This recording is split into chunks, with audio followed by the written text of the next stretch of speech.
Hey everyone, it's me, Matt. Welcome back to my channel. I hope you're all doing great, and I hope you're ready to garden with me today because in today's video, we're going to give my backyard fire pit area a refresh with some beautiful flowering plants. So let's get started. So here we are in my backyard. This, of course, is my fire pit area. I wanted to give you all a quick overview of our work area for today's project, and then I'll show you all the flowers I picked up.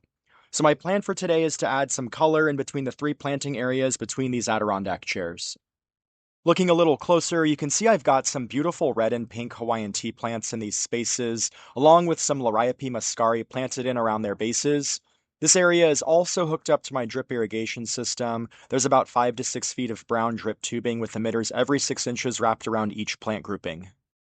And if you're interested in learning how to install your own drip irrigation system in your garden, make sure to check out the step-by-step installation video I made last spring. I'll be sure to link it in the video description for reference. So anyways, this is our work area. The plants that I've already got planted here are established and beautiful, but I think this area of my garden could definitely benefit from some colorful flowering plants. So turning our attention to all the beautiful plants I picked up for this project, you can see I picked up quite the selection. I've got 4 different plant varieties here, and I think they're really going to make quite an impact around my fire pit area. Looking at the first plant variety, these are white sun patience. I used these last month at my friend's house when I redid her front porch planters, and I knew I wanted some for my garden. These plants will grow 24 to 36 inches tall, and they mound out really nicely, and as their name suggests, they can tolerate way more sun than traditional impatient plants. They've also got these beautiful pure white flowers with the smallest hint of pink in their centers. They're hardy in USDA zones 10 through 12, but they can definitely be grown as spring or summer annuals in lower zones.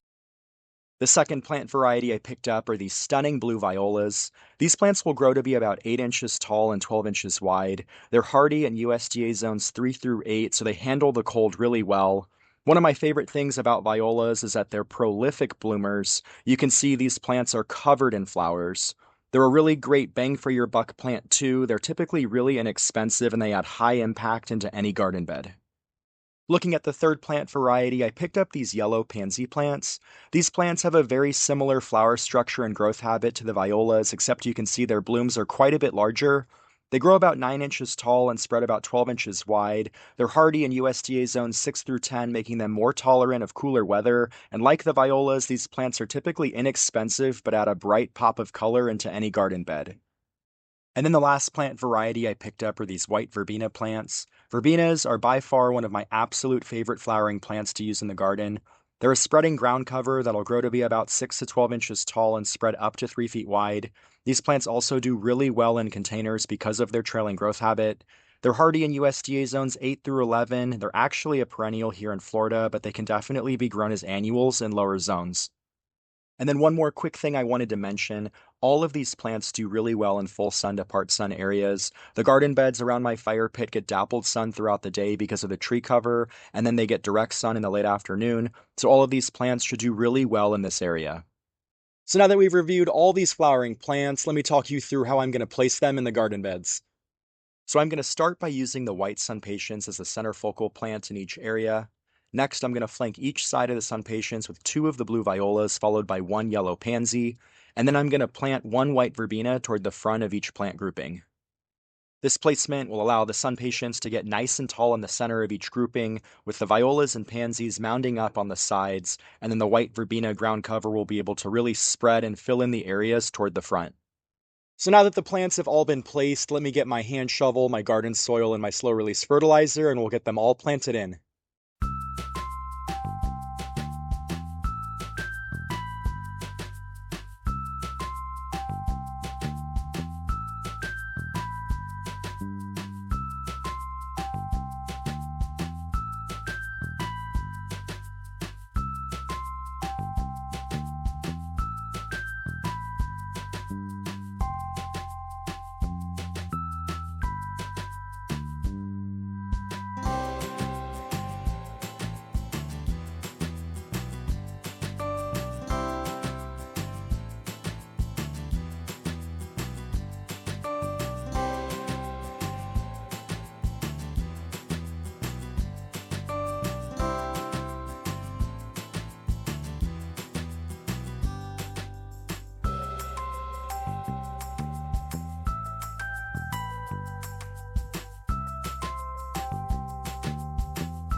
All right, there we go. Everything's all planted and watered in. My fire pit area looks so much better already. I love how the flowers look in these spaces. The grassy texture of the liriope makes a really nice backdrop for these plants. It really allows the colors to pop. I think the blues, the whites, and the yellows look so good, and I can't wait for these plants to put on more size as we really get into the spring season. When it comes to watering, I already mentioned this area is set up on drip. I've got my drip system running for 15 minutes a day every 2 days, but I'll keep an eye on these plants over the next week or so and adjust it if needed. The goal is to keep the soil evenly moist but not waterlogged. And then as far as pest control, you know it wouldn't be a planting project if I didn't proactively apply my Captain Jack's bug and slug killer. If you remember last year when I planted the areas in just behind these Adirondack chairs, I didn't apply the bug and slug killer, and all my flowers were annihilated by the slugs.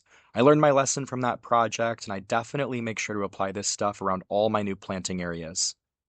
And then, really quick, I wanted to talk through a weekly fertilization application. All these flowering plants are heavy feeders and will definitely benefit from the garden soil and slow release fertilizer I used when I planted them in. But in about 3 weeks, I'm going to add these plants into my weekly water soluble fertilization schedule. This will ensure these plants have everything they need to continue to perform all season long. I use this Fertilum fertilizer on all my flowering plants, and I highly recommend it. So overall, this area is all set for another season. I really love how it turned out. I think this plant and color combination looks so good together. It's always a good day when I'm able to add more flowering plants into my landscape. So I hope you enjoyed hanging out with me today. Hopefully you learned something about plant placement, or I've inspired you to add some beautiful flowering plants into your garden. If you haven't already done so, make sure to hit those like and subscribe buttons so you can hang out with me in future videos. I hope you have a great rest of your day, and I'll see you in the next one.